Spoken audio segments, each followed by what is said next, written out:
విద్యార్థి లోకానికి మీ ఏసడి నమస్కారం. ఫ్రెండ్స్, ఒక్క క్షణం ఆగండి. నేను ఇప్పుడు మీకు ఒక సంచలన శుభవార్త తెలియజేస్తున్నాను. కొన్ని కోట్ల మందిని ఊరిస్తున్న ఈజీగా ఇంగ్లీష్ నేర్చుకునే మంత్రం వచ్చేసింది. ఆ మంత్రం పేరే ABCDE.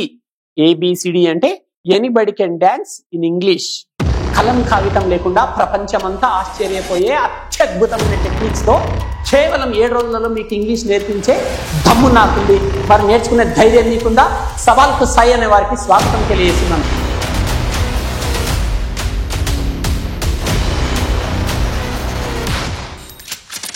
ఫ్రెండ్స్, ఇప్పుడు మనము మస్ట్ అనే హెల్పింగ్ వర్బ్ గురించి నేర్చుకుందాము. దీనిని మోడల్ వర్బ్ అని కూడా అంటారు. మస్ట్ అంటే ఏదైనా సరే ఒక పనిని తప్పక చేయాలి అంటుంటాం. నేను ఇంగ్లీష్ తప్పక నేర్చుకోవాలి అంటుంటాం. అంటే ఐ మస్ట్ లెర్న్ ఇంగ్లీష్. అంటే మస్ట్ ఎప్పుడు వచ్చినా సరే వర్బ్ యొక్క మొదటి రూపాన్ని తీసుకోవాలి. మస్ట్ ప్లస్ V1 అని గుర్తుపెట్టుకోండి. మరి మస్ట్ పైన వాక్యాలు రాయాలంటే సూత్రం ఉంటుంది. ఫస్ట్ సబ్జెక్ట్ తీసుకోవాలి, మస్ట్ తీసుకోవాలి, V1 తీసుకోవాలి, extra words. Example, I must go to office now అంటాం. నేను ఇప్పుడు ఆఫీస్ కు తప్పక వెళ్ళాలి. She must come to India అంటాం. ఆమె ఇండియాకు తప్పకుండా రావాలి.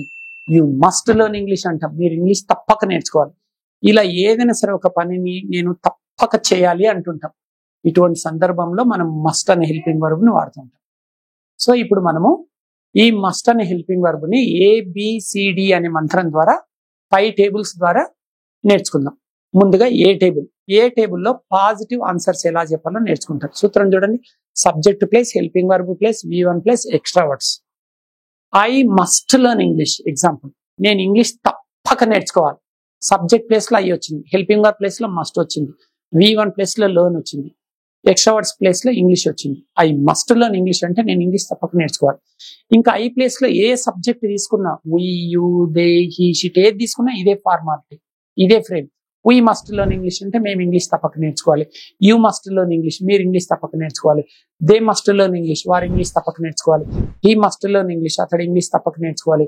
షీ మస్ట్ లెర్న్ ఇంగ్లీష్, ఆమె ఇంగ్లీష్ తప్పక నేర్చుకోవాలి. ఇలా ఏ సబ్జెక్ట్ తీసుకున్నా సబ్జెక్ట్ వెంటనే మస్ట్ రావాలి, V1 రావాలి. నెక్స్ట్ ఇప్పుడు మనం బి టేబుల్లోకి వెళ్దాం. బి టేబుల్లో నెగిటివ్ సెంటెన్సెస్, నెగిటివ్ ఆన్సర్స్ ఎలా చెప్పాలో నేర్చుకుంటాం. ఫస్ట్ సబ్జెక్ట్ తీసుకుంటాం, మస్ట్ అంటే సబ్జెక్ట్ తీసుకుంటాం, హెల్పింగ్ వర్బ్ తీసుకుంటాం, plus not, V1, extra words.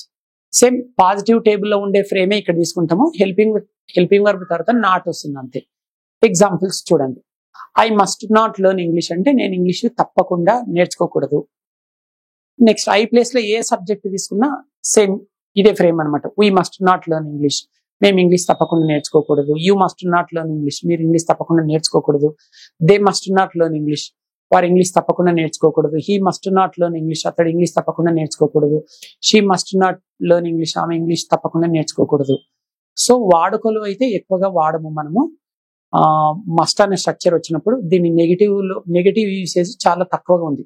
మీకు ఫార్మాలిటీ కోసం ఇది నెగిటివ్ టేబుల్ టీచ్ చేస్తున్నాను, కానీ మస్ట్ నాట్ అనే పదాన్ని మనం తక్కువగా వాడుతుంటాం. దీని ప్లేస్ లో మనం షుడ్ నాట్ వాడుతుంటాం. రైట్. సో ఇప్పుడు మనం సి టేబుల్లోకి వెళ్దాం. సి టేబుల్లో పాజిటివ్ క్వశ్చన్స్ అడగడం ఎలాగనో నేర్చుకుంటాం. ఫస్ట్ సూత్రం, హెల్పింగ్ వర్బ్ తర్వాత సబ్జెక్ట్ రావాలి, తర్వాత V1, extra words, question marks. Examples, must you learn English, మీరు ఇంగ్లీష్ తప్పక నేర్చుకోవాలా.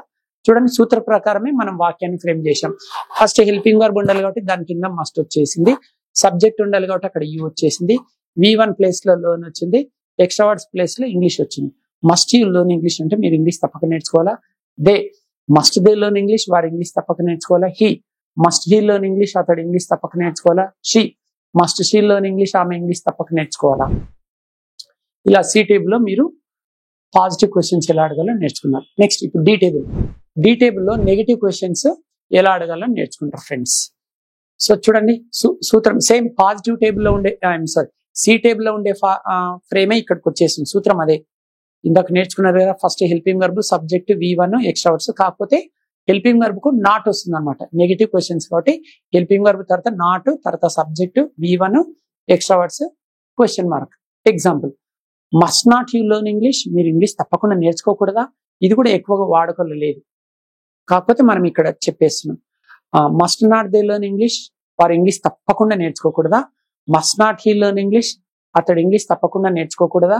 Must not she learn English, ఆమె ఇంగ్లీష్ తప్పకుండా నేర్చుకోకూడదా. ఇదండి నెగిటివ్ క్వశ్చన్స్ ఎలా అడగాలి. నెక్స్ట్ మనం ఇప్పుడు ఈ టేబుల్లోకి వెళ్దాం. ఈ టేబుల్లో WH వర్డ్స్ వాడి ప్రశ్నించడం ఎలాగో నేర్చుకుంటారు. ఇంగ్లీష్ లో 9 WH వర్డ్స్ ఉన్నాయి. What, where, when, why, who, whom, whose, which and how. ఈ 9 WH వర్డ్స్ వాడి ప్రశ్నించడం ఎలాగో నేర్చుకుందాం. సూత్రం సేమ్ సి టేబుల్లో ఉండే సూత్రమే ఇక్కడ ఉంటుంది. అంటే హెల్పింగ్ వర్బ్ ముందు కాకపోతే WH వర్డ్ ఉంటుంది. ఫస్ట్ ఒక WH వర్డ్ తీసుకొని హెల్పింగ్ వర్బ్ తీసుకుంటాం. తర్వాత సబ్జెక్ట్ తీసుకుంటాం, V1 తీసుకుంటాం, extra words, question mark. Why must you learn English, మీరు ఇంగ్లీష్ తప్పకుండా ఎందుకు నేర్చుకోవాలి. లేదా వై ప్లేస్ లో వేర్ తీసుకోవచ్చు, వేర్ మస్ట్ యూ లెర్న్, లేదా వెన్ తీసుకోవచ్చు, ఏ WH వర్డ్ అన్నా తీసుకోవచ్చు. Why must you learn English అంటే మీరు ఇంగ్లీష్ తప్పక ఎందుకు నేర్చుకోవాలి. Why must they learn English, వారు ఇంగ్లీష్ తప్పక ఎందుకు నేర్చుకోవాలి. He, why must he learn English, అతడు ఇంగ్లీష్ తప్పక ఎందుకు నేర్చుకోవాలి. She, why must she learn English, ఆమె ఇంగ్లీష్ తప్పక ఎందుకు నేర్చుకోవాలి. ఇలా ఈ టేబుల్లో WH వర్డ్స్ వాడి ప్రశ్నించడం ఎలాగో నేర్చుకున్నారు. ఇప్పుడు మనము ఒకే టేబుల్లో ABCD అనే మంత్రాన్ని చూడబోతున్నాం. అంటే మస్ట్ అనే హెల్పింగ్ వర్బ్ ని 5 రకాల వాక్యాలుగా ఎలా తయారు చేయాలో ఈ టేబుల్లో చూడబోతున్నారు. చూడండి, ఇక్కడ వరుసగా లెఫ్ట్ సైడ్ ABCD అని ఉన్నాయి కదా. ఏ అంటే positive answers, B negative answers, C positive questions, D negative questions, E WH word questions. Example చూద్దాం.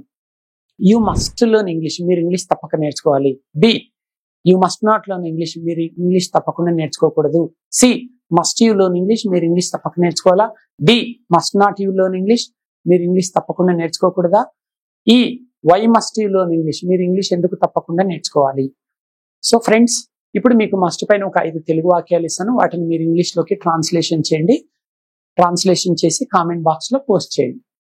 కేవలం 7 రోజుల్లోనే ఈజీగా ఇంగ్లీష్ నేర్పించడానికి Indian popular spoken English trainer mister AS Reddy గారు ఒక ప్రత్యేక కోర్సుని డిజైన్ చేశారు.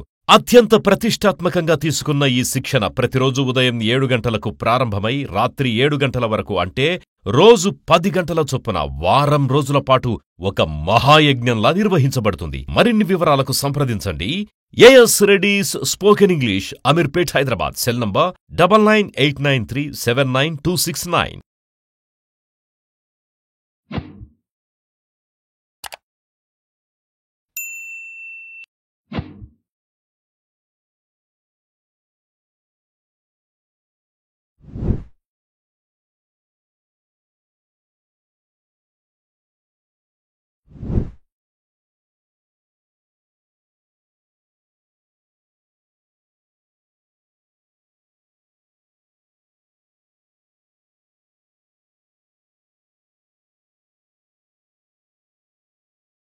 ఏడుకొండల సాక్షిగా ప్రమాణం చేసి చెప్తున్నాను, మీకు కేవలం 7 రోజులలో నేను ఇంగ్లీష్ నేర్పిస్తాను.